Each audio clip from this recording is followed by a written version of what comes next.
Hi everyone, welcome to the channel. We are going to be discussing today about my winter challenge or my winter exercise routine, my winter 12-week program that I'm going to be going through.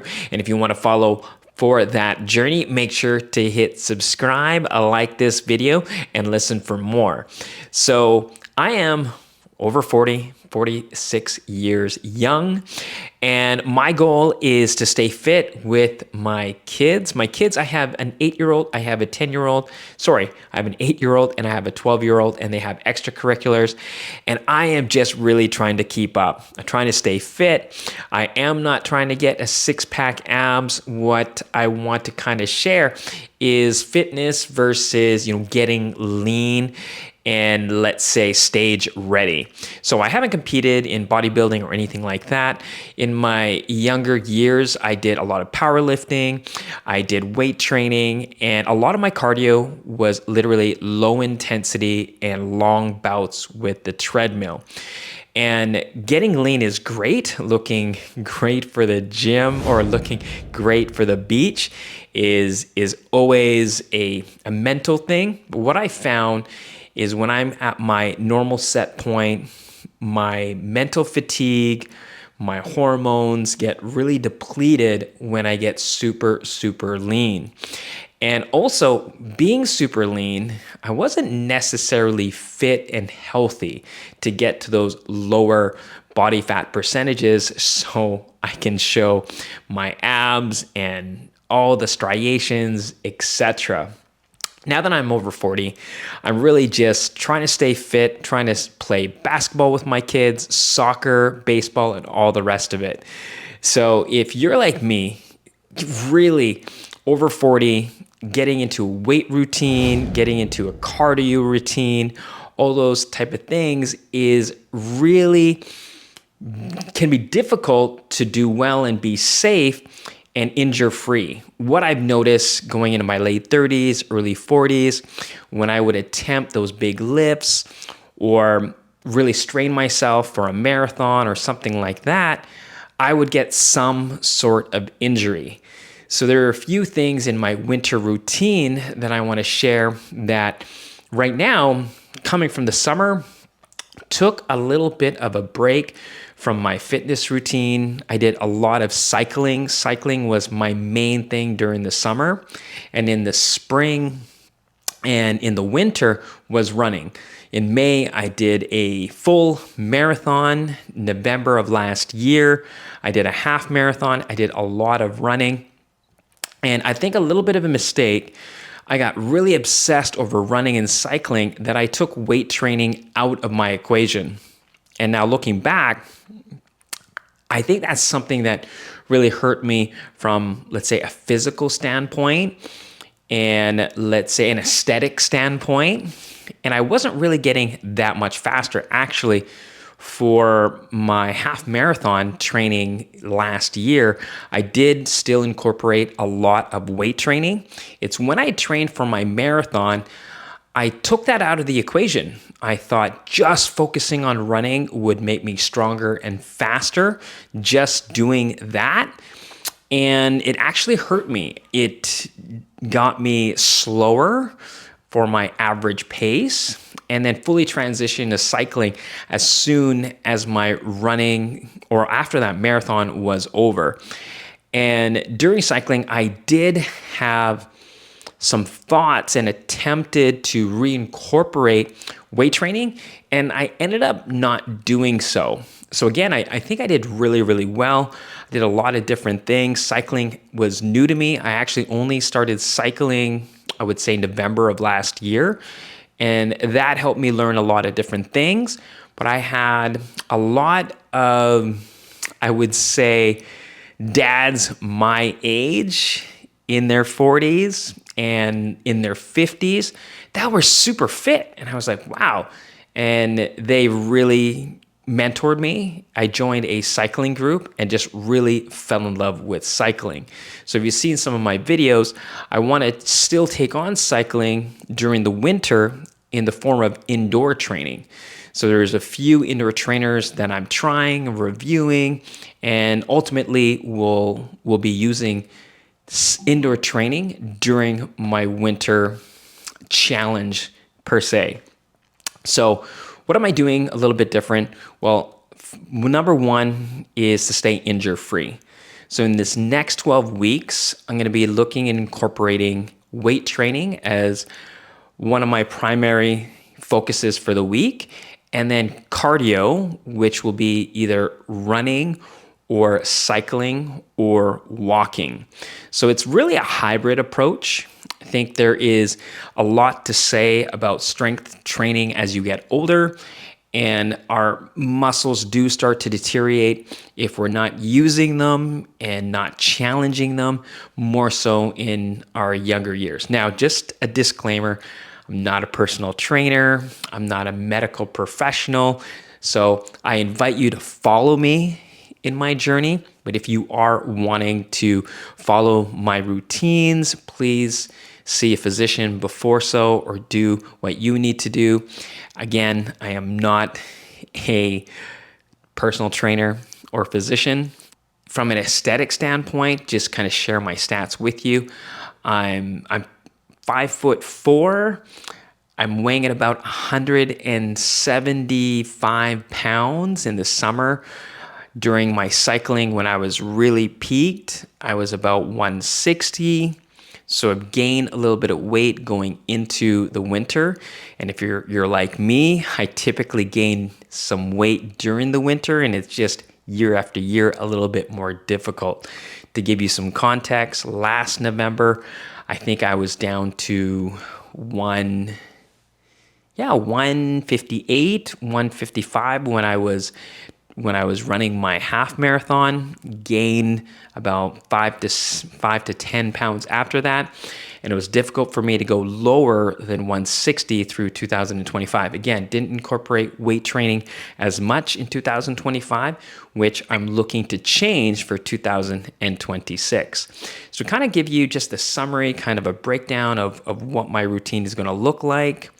So it's going to be a 12 weeks program that I'm going to be going through, 4 weeks of really just a foundational phase, and then a building phase for the next 4.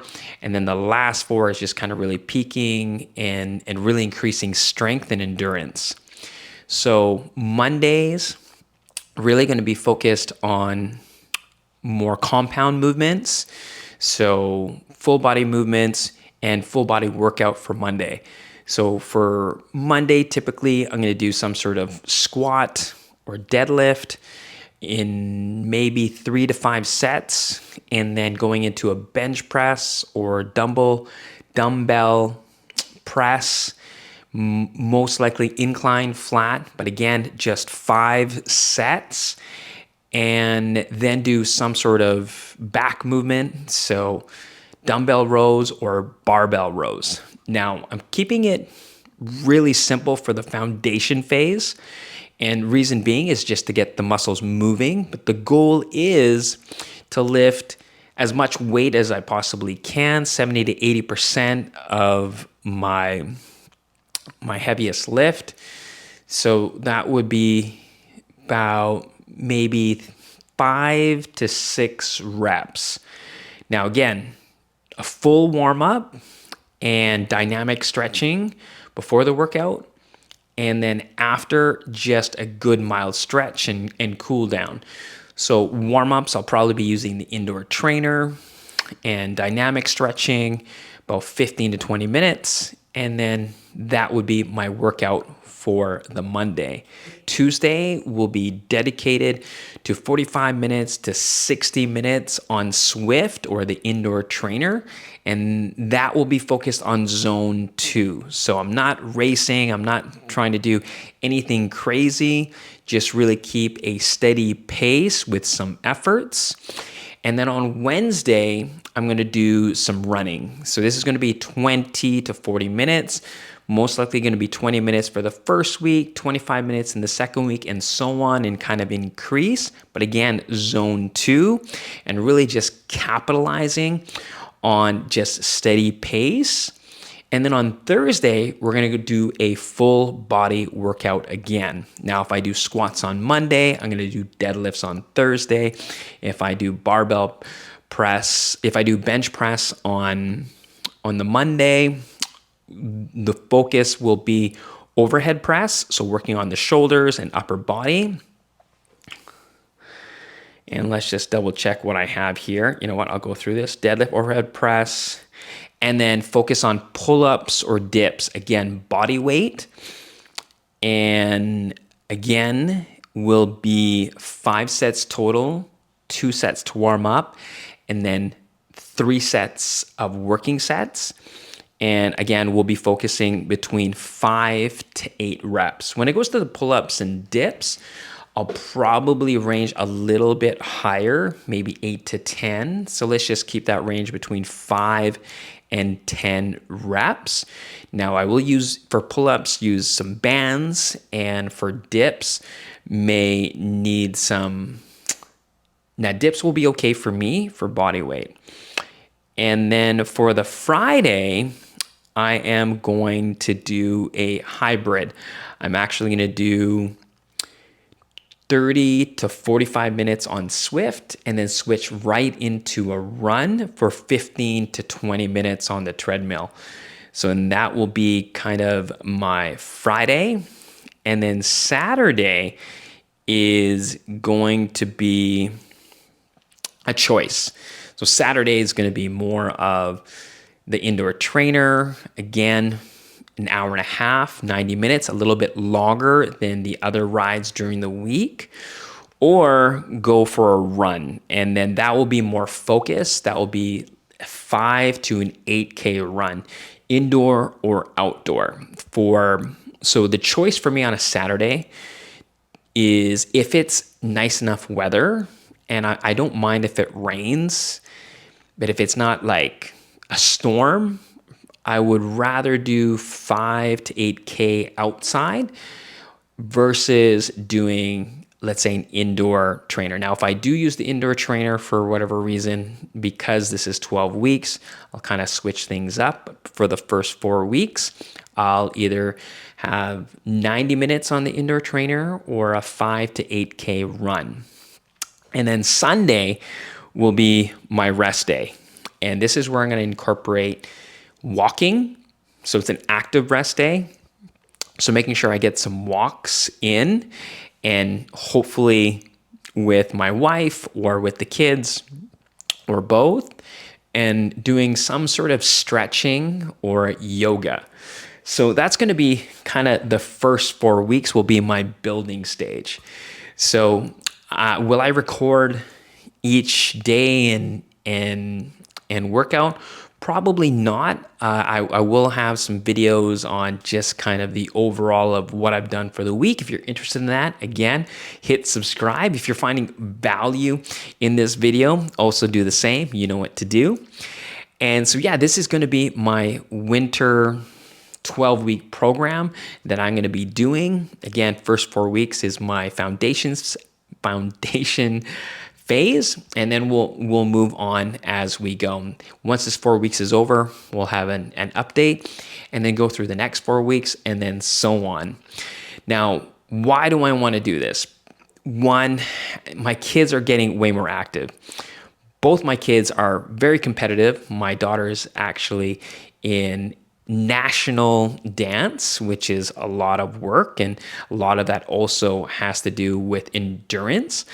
And my daughter does also cross country, and it's going to be a part of me helping her out and going on some runs and jogs, etc. And I want to be able to keep up with her. My son is also competitive in dance, but very competitive in soccer. And he really keeps me on my toes. Now for him, he enjoys biking. Both my kids love cycling. And so when the weather is nice, we're always going to go on some sort of outdoor ride. And it's just to get some fresh air and enjoy the outdoors. And really for me as well, it's therapy just to get in that fresh air. Now, I know if you wanted to do this program, there's a few things that you need to think about. Because if you're like me, busy, life with work, 9 to 5, these extracurriculars that you need to show up for, and your partner as well, and getting that time in is really kind of having a focus. I mean, for me, when it comes to fitness and health, I really have to prioritize it, and I literally have to schedule it in. So when you are thinking about this, really just dedicate about an hour a day. And for me, that is in the morning. In the morning, I do wake up very early, and I'm fortunate to have a garage gym where I can do these movements. So for my weight training, I do have a half rack. I guess it would be a half rack, and have a barbell, and I have adjustable dumbbells, and I have enough weight to take on the exercises that I'm going to be doing in this program. And if you've seen my past videos, I do have a Zwift set up, and I have a treadmill set up as well to do the cardio aspect of the program. So again, it is also up to you if you're going to follow me on this program as well. I may add in some substitute exercises, and if you're just starting out and you really just want to get your body moving, you don't necessarily have to use weights. You can do push-ups, you can do air squats, and some different exercises to do and have the same effect depending on what fitness level that you're at. So hopefully you can follow me on this journey. I know I've been rambling here for a bit. I'll put some of the program here as well so you can see it on screen and kind of go through that Monday, Tuesday, Wednesday, Thursday, Friday, Saturday, rest day. And yeah, hopefully you enjoy. Thank you so much, and I'll catch you in the next one.